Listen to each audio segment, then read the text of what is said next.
Thank you, Minister, and thank you to your guests.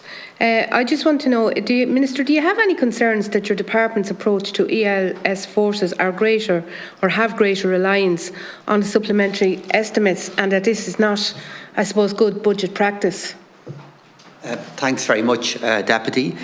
The decision in relation to the level of ELS is always a really important part of our budget negotiations.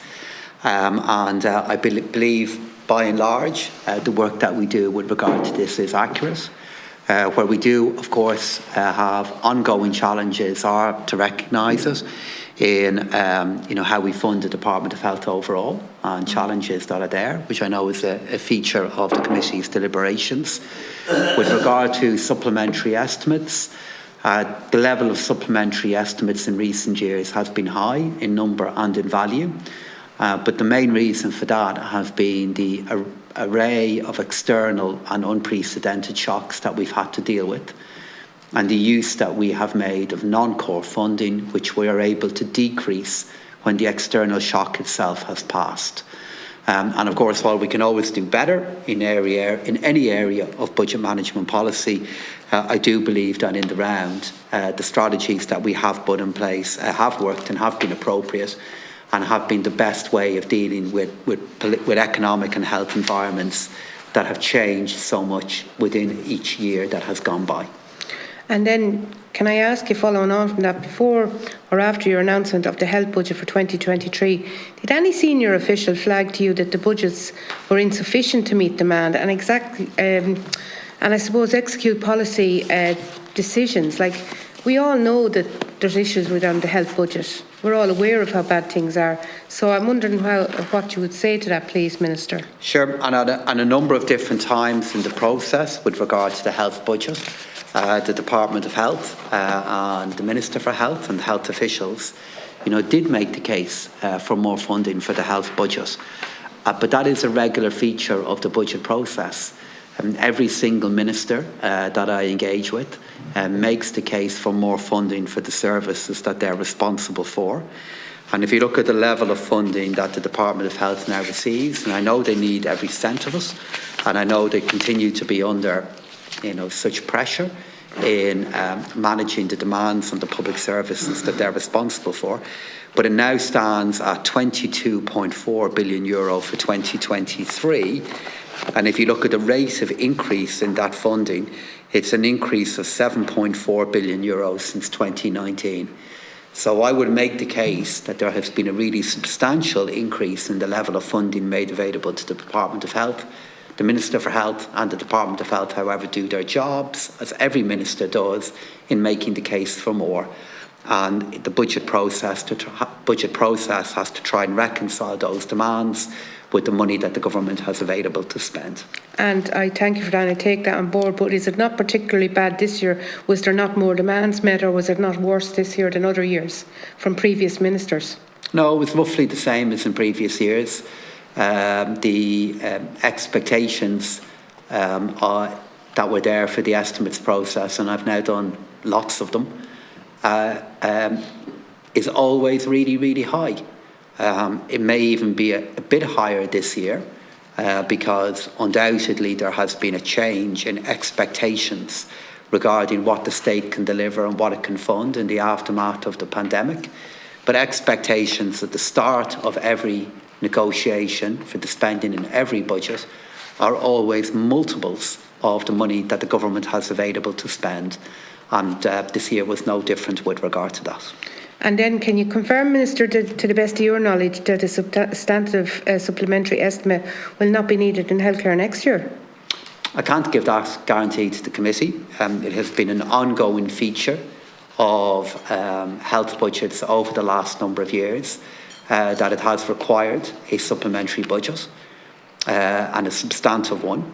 The level of that supplementary budget, though, has varied over the years. On some years, we have been successful in meeting the needs of patients, but also containing the supplementary estimate to a lower level. On other years, it has been higher. And this is one of the years, obviously, in which the supplementary estimate is at a higher level, in gross terms, just over €1 billion. And I think it would be foolhardy for me to give a commitment to you that no such supplementary estimate will be required next year.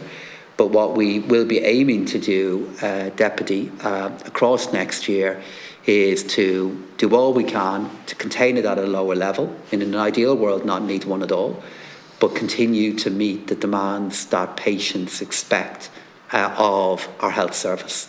Because I'm acutely aware that the work that happens in our hospitals is really tough, amazingly valuable. And I also know the great challenges that the Department of Health confront every day. Very sympathetic to it. And as always, what I try to do is get the balance right between the money we can allocate to them and the needs that they have, which are every government department, are multiples of what I have available to allocate.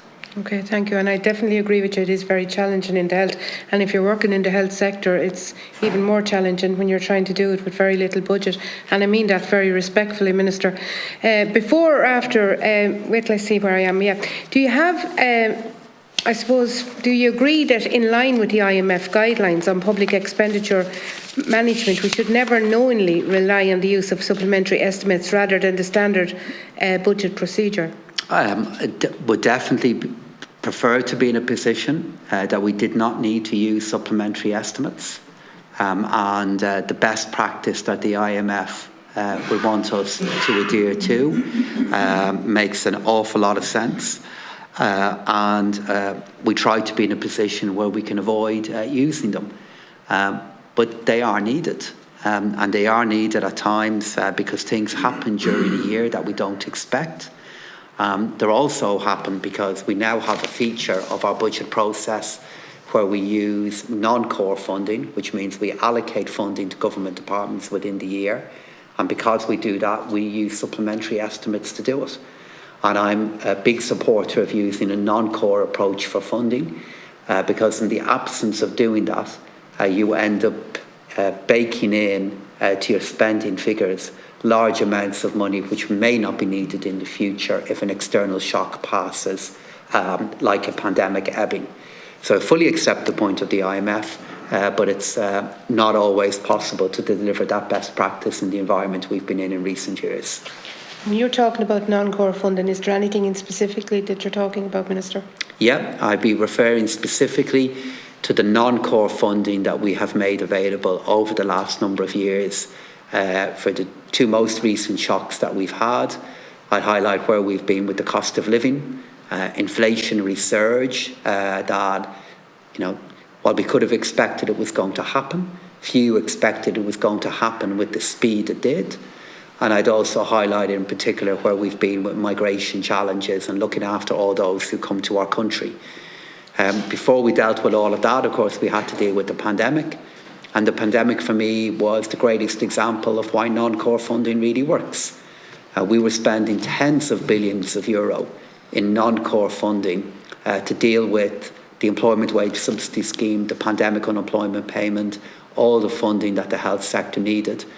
And at some times, I think some people wondered, including even myself in darker moments, will we be ever in a position to be able to stop this funding? And we have, because the pandemic passed. And if we had made all that money permanently available to government departments, we would now have rates of government spending that would be extremely high, despite the fact that the crisis that required that spending has passed. And I think that shows the value of non-core funding. And I'll finish on this, Chair. Do you feel we have enough money now for migration and all here without core funding, or what way do you feel that is? So as I look forward to next year, and if I look at the amount of funding that we have allocated to the department that's responsible for dealing with the costs of migration, I do feel that we are adequately funded there at the moment. But again, that all does depend on migration flows into our country and further policy decisions that the government will make in the future and how we support Minister O'Gorman in his really tough work. So yes, I believe that funding is in place, but so much of it depends on what happens with migration flows. And the government had to make a very difficult decision there on Tuesday, where we had to indicate that accommodation may no longer be available to those who will come to our country. We'd make a payment available instead. And that is driven by the availability of accommodation rather than lack of funding. So yes, with the information that's available to me at the moment, I believe we will have the funding in place.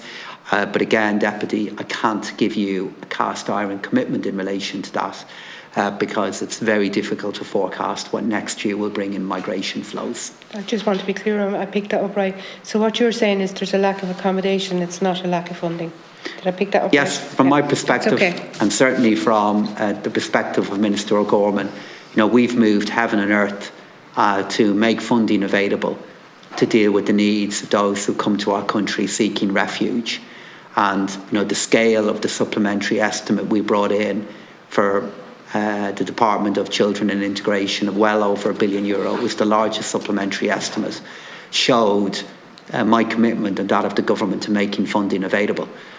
But the issue that necessitated the decision in relation to changing payments is the availability of accommodation, not the availability of money. We're not lacking in compassion. We're not lacking in our ability to find money. What we are lacking in is our ability to find accommodation quickly.